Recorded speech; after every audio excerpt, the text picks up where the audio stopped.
Hello, everyone. Today we got Mr. Dan Feldman. And I'm going to let you intro yourself because I know you're a registered dietitian, but I saw so many letters in your bio and I don't know what half of those letters mean. So I'd rather you say it properly instead of me just butchering up. So Thank you, man. I'll let you take it away, man. Thank you. I really appreciate it. Yeah. I'm Dan. As you mentioned, I am a registered dietitian here in the United States. I also have a master's degree in human nutrition. I am a certified personal trainer through NASM. I have a insurance-based private practice, so people, in the United States, see me mostly through telehealth over Zoom, and use their health insurance, and I, provide one-on-one consultations to help with their, nutrition and such. That's kind of my main gig right now. I also do work, as you mentioned, I work part-time as a researcher for examine.com. Really terrific website, especially if you're really interested in nutrition research or supplement research, staying abreast of the latest, nutrition and health related research, but maybe you don't have the time to read a bajillion peer-reviewed research articles every month. So what I want to do with you today, man, is just I'm going to throw like rapid fire questions about things that I hear online, questions, and then you can take as long as you want answering the questions, as little you want, or you say next, and then we'll just move on to the next one. Cool? Sure. Yeah. Awesome, man. So first question, artificial sweeteners, are they bad? Do they cause cancer? Is there any reason why we would have to avoid them? Yeah, so artificial sweeteners are one of those things that are very much villainized in just the general media. I mean, if you Google like artificial sweeteners, you'll see all these websites or people saying how they will, give you cancer, they'll cause obesity, they'll cause diabetes, they'll cause Alzheimer's, they'll cause ALS, they'll make you blow up, they'll kill your children. It's just like, it's crazy. And artificial sweeteners, first of all, a couple things. First of all, not artificial, like artificial sweeteners is just kind of a broad term. There are actually a lot of different sort of sweeteners that we might call non-nutritive sweeteners that don't provide a significant amount of calories. So some of the most common ones, sucralose or Splenda, aspartame, ACE-K, which I full name I believe is acetylsphingosine potassium. I'm mispronouncing that. And then it's not artificial, but stevia, and then we've got it's saccharin. I forget the brand name of the might be NutraSweet or I don't know, but saccharin. So those are sort of like the major ones, and in moderate doses, particularly if we look at human research, there aren't really any major harms, from using them. There is correlational research, prospective research, just observational research looking at people over time, some of which suggests that people who use more artificial sweeteners or who tend to drink more diet drinks may have higher risks or maybe more likely to have, obesity or other diseases. But there's a pretty strong likelihood that a lot of that is kind of correlation rather than causation. So people who, might have disease or might have obesity and other risk factors may be using these diet drinks to reduce their body weight, right? Or people, people who might opt for diet drinks rather than water, who might want that sweet taste, might also be opting for other sweet things in their diet. So there's that. And then, a lot of people point to some rodent research that where, they give rodents really, really huge amounts of these sweeteners, and some funky things can happen. I know that some of that research has been debunked. I know there was some research, some rodent research. I'm forgetting the author's name, but there was some rodent research from a while back that suggested aspartame was horrible and caused tumors, but then there was a lot of kind of there were a lot of criticisms with that research. But when we look at particularly randomized controlled trials in humans, we don't really see negative effects. If anything, replacing sugar sweetened beverages with non-nutritive beverages, so beverages that don't really contain a significant amount of calories, does tend to help with weight loss. And evidence does not suggest that it would increase your risk of cancer or other chronic diseases. So that was a long spiel, but it's okay. Love them, man. Sweeteners. Yeah, if you want to include some Diet Coke and use some artificial sweeteners, fine. Is there like an amount that a a human would have to consume to actually put him or herself at some sort of risk? So there is, an adequate daily intake of artificial sweeteners, which basically is the maximum amount that's sort of considered safe. I can see if I can pull that up really quick, but It's like an absurd amount, like 27 sodas a day or something like that. Yeah, but generally to reach that ADI for these sweeteners, the maximum amount that's considered that's very unlikely to have any adverse effects, you would have to consume a lot of it. I'm actually pulling up to see if I can see over here. I'm probably not going to find it right on the spot. It's okay. But I I can research and include it in the description if we don't find it right now.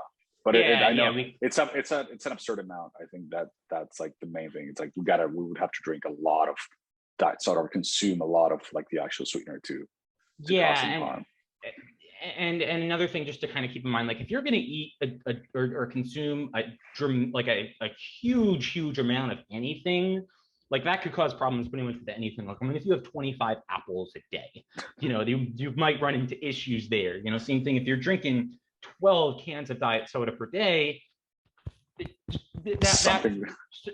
you know what I mean? Like, I just don't do that. Like, I just, you know what I mean? Like, I even if we don't have research suggesting it'll cause cancer, like, just don't do that. It's just like, it's just kind of weird, but reasonable doses, like reasonable amounts. If you just, you have a protein powder where they often use sucralose or ACE-K. You include some blend in your coffee, or maybe you drink some Crystal Light or something like that. I think that's fine. I wouldn't worry about it. Perfect, man. Okay, thank you. Let's go to the next question. Is sodium bad for you? Well, the short answer is no, because sodium is literally essential for life. It's an essential mineral. You need it to it's an electrolyte. You need that to maintain, homeostasis in your body. So you do need sodium. Now, it more so is excessive sodium bad.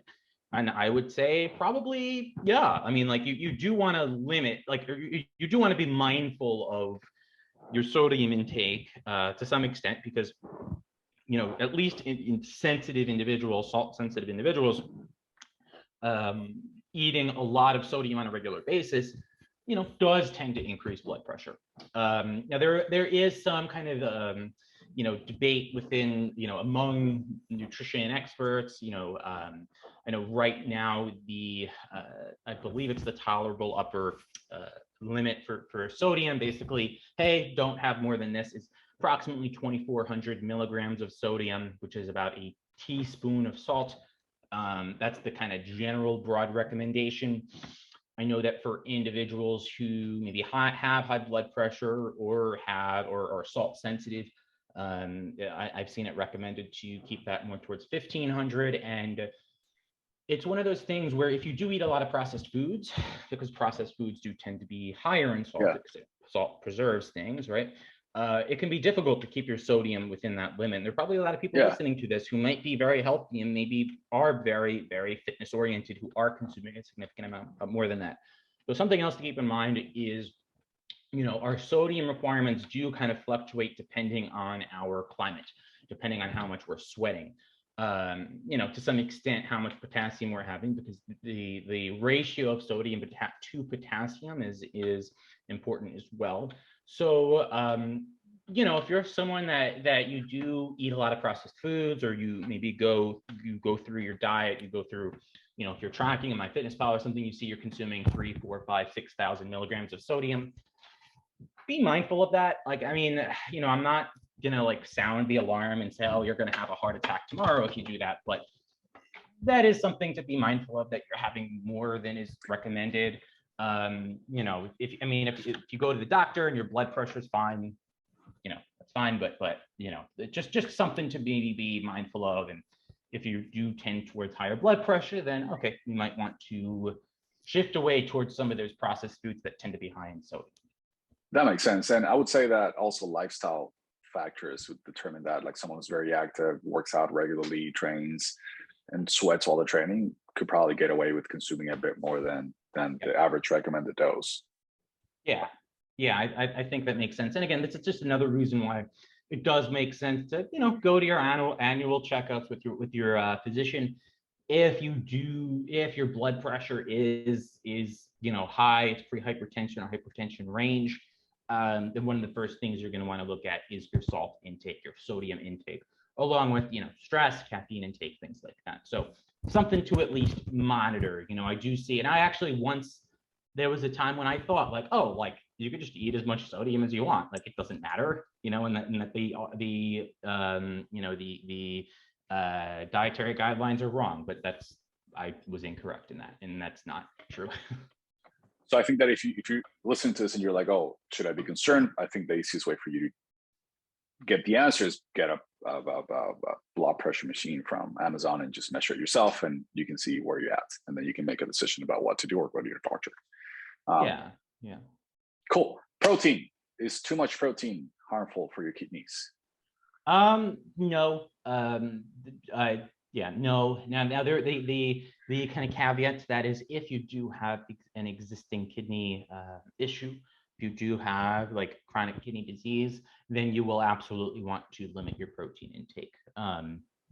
Because our kidneys do process the urea that our body derives from the nitrogen from protein. And if we are consuming a very high protein diet and we do have some level of kidney malfunction already, then we do have to be mindful of our protein intake to ensure that we don't speed up that decline in kidney function.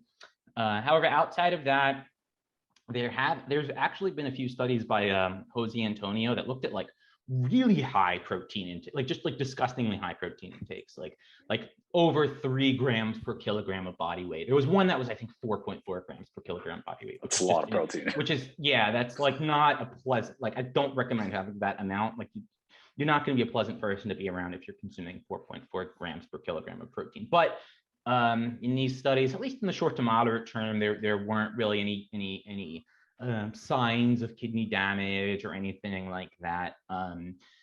So basically, no. If you have healthy kidneys, you should be able to your kidneys should be able to handle a relatively high protein intake just fine.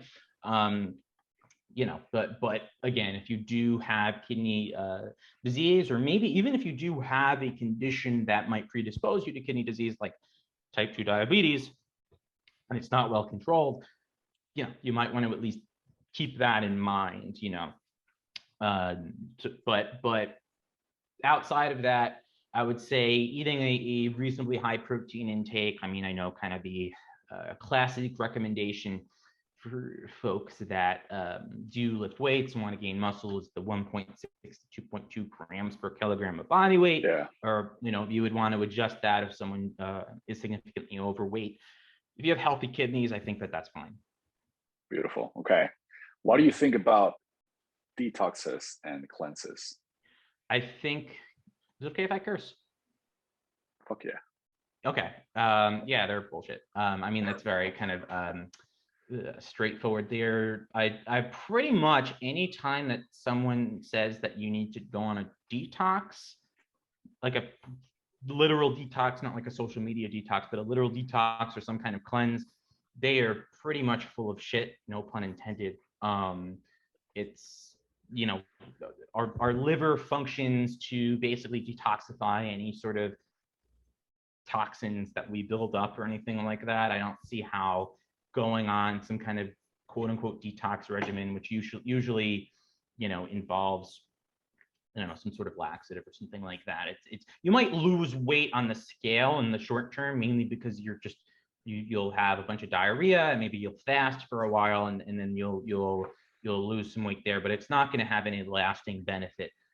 Same thing for some sort of cleanse. Those are really both of those words, cleanse and detox, should be buzzwords, where if you see that, there should be a big red flag that comes up. And it's, probably someone's trying to sell you something that's a waste of money. Yeah, man. Just to rant off a little bit here.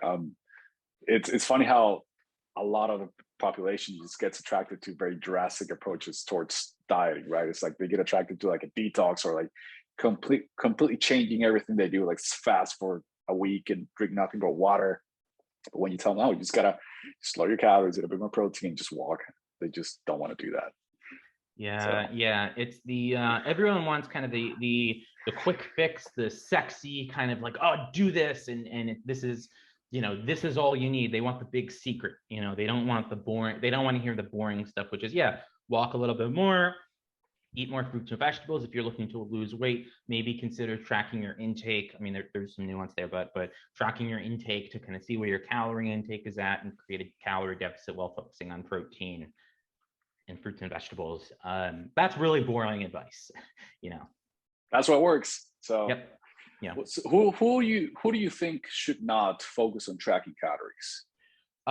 So it really sort of comes down to the individual, and I think this is where a really good coach or practitioner or dietitian can kind of work with someone to say, okay, maybe tracking isn't for you. I think there are certain personality types, certain histories. So obviously, if someone has an eating disorder, no, they should not be tracking their intake.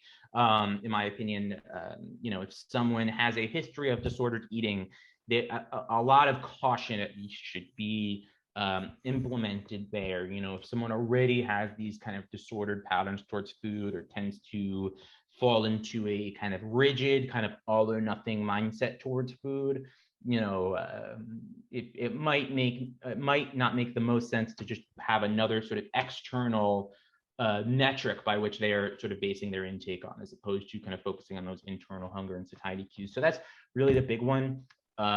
People who may have that history of eating disorders or disordered eating. And then more generally, maybe people who just like are not good with numbers.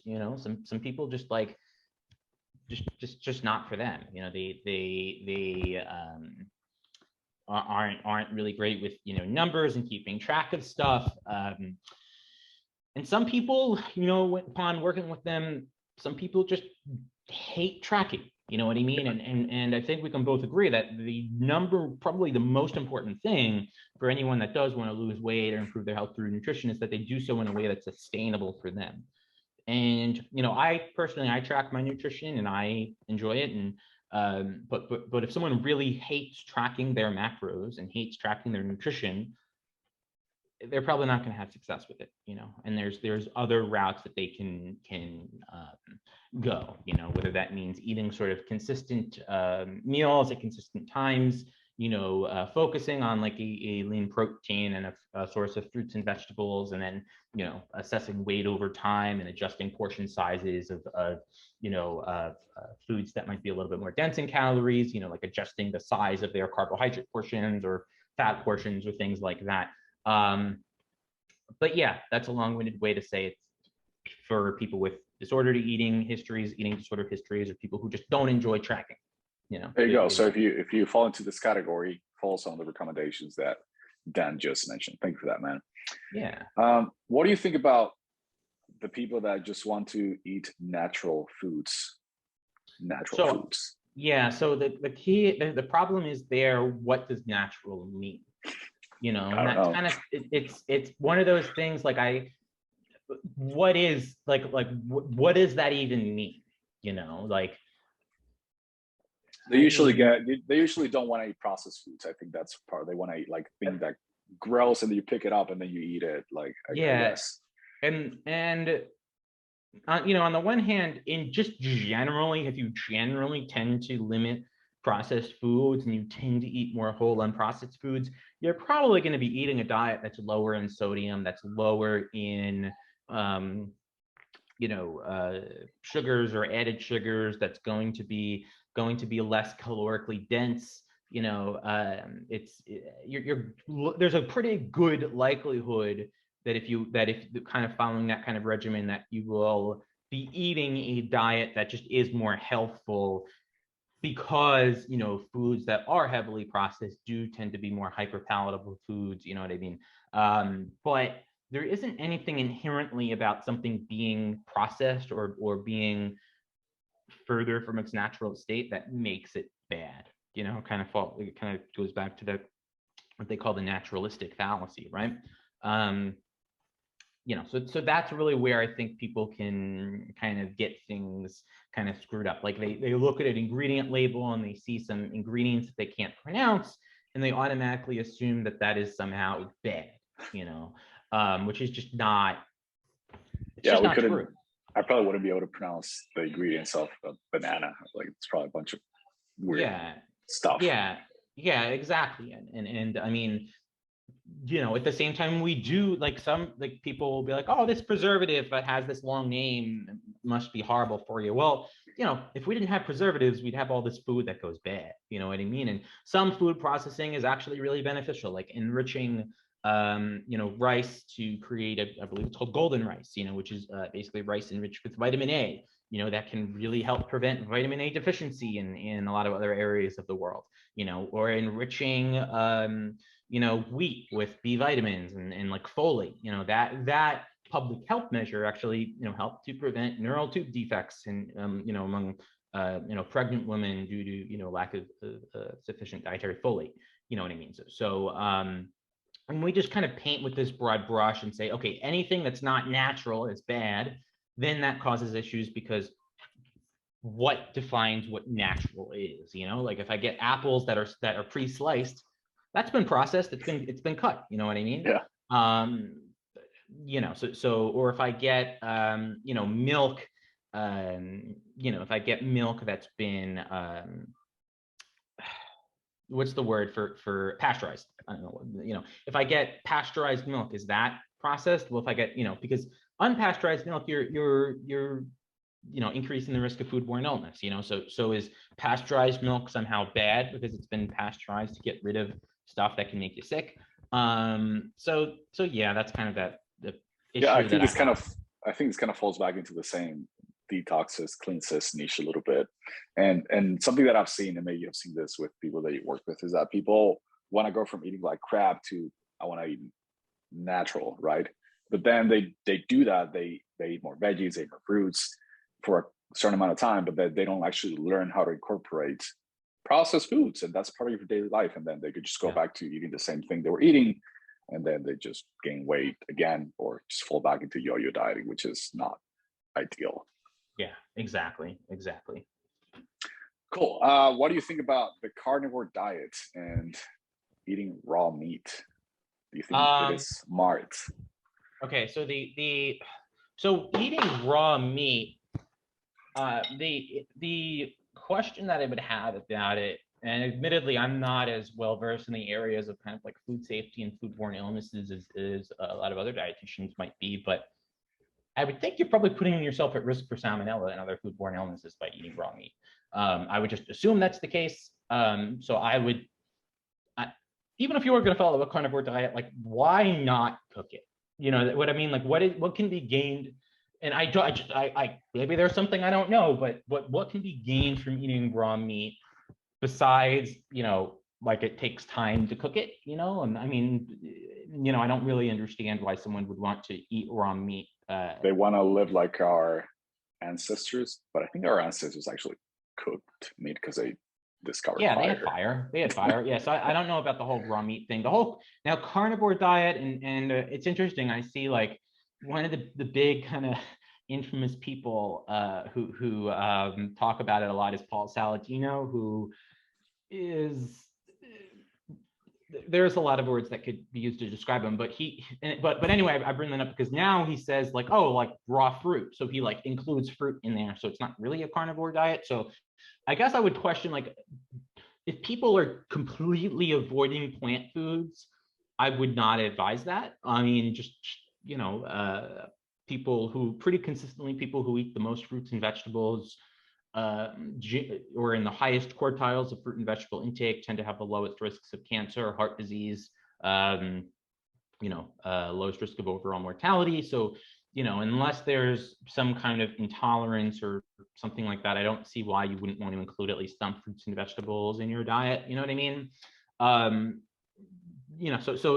I wouldn't really recommend a animal-based diet for most people just because of the known benefits of plant foods. The like I said, fruits and vegetables, and there's a myriad of phytochemicals, as I'm sure you very well know, non-nutrient compounds in, foods like resveratrol and grapes, right, that can have a lot of benefits. And it would be pretty difficult to, on a carnivore diet and on an animal-based diet, to get all your micronutrients. Now, a lot of these carnivore folks do, for that reason, they talk about eating a lot of liver, because liver is actually very, very dense in a lot of nutrients.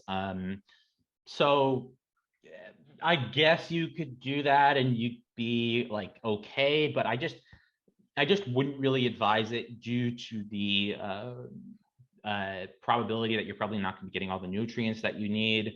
I would question whether a lack of fiber in the diet, what kind of effects that might have, particularly since, fiber intakes and high intakes of plant foods tend to promote the growth of healthy gut microbiome. So I would not advise following like a carnivore diet or a pure animal-based diet.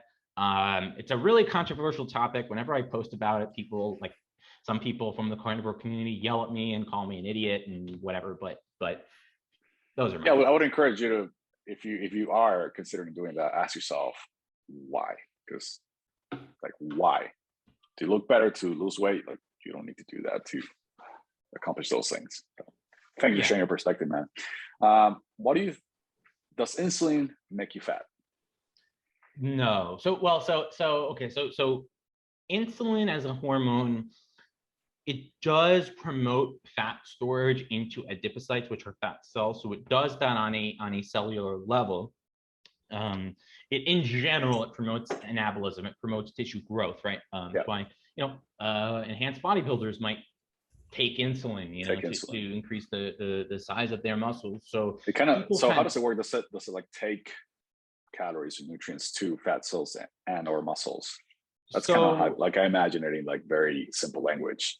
So sort of. So my understanding, and I might have to this could be not entirely accurate, because when I kind of go through these specific mechanisms, sometimes I have to pull out my physiology textbook. But insulin, what it does is basically when we eat something that contains carbs or even like protein, but especially carbohydrates, our blood sugar will increase to some extent, as it should. And then our pancreas releases insulin. And one of the things that insulin does is it basically tells our cells, at least our cells that are responsive to insulin, specifically muscle cells, fat cells, and I think some cells in the heart as well. I could be mistaken there. Basically to take up glucose from the cells. There's we have glucose receptors or GLUT receptors in our cells, in those cells, such as fat and muscle cells. Insulin basically tells them, hey, GLUT receptor, come up to the cell surface, and those receptors come up to the cell surface. They take that glucose from the blood, and then they bring it into the cell, right? So that's why people who, for example, people who have type 2 diabetes, they have insulin resistance. So they have insulin tells the cells, hey, GLUT receptor, come up, we need to get rid of this blood glucose, or we need to lower this blood glucose that needs to enter the cell, and that cell is resistant to insulin, right? It doesn't really respond appropriately. And then type 1 diabetes would be when you are not able to produce insulin in the first place. So by that mechanism, one could say, okay, well, if I don't have insulin, then my fat cells aren't going to take up nutrients, they're not going to take up glucose or fatty acids, and I'm not going to gain weight. However, that's more so on a mechanistic basis, because first off, there are other ways in which our adipocytes can take in fatty acids, outside of insulin. That's not the only way. There are some kind of other mechanisms by which it can do so, as evidenced by there have been studies where they do inject people or they do give people intravenous fatty acids, and use their fat cells are able to take up those fatty acids despite their insulin being at basal levels, right? Got it. But when we're looking at fat loss or fat gain, like over a period of time, not on a molecular basis, but want to lose 5 pounds or 10 pounds or whatever, that's more so based on our on what's going on over a longer period of time, right? Because each day we go through periods of storing body fat and releasing body fat, and when we're in a period of fasting, which unless we're waking up in the middle of the night to eat, we all do fast in the middle of the night, right?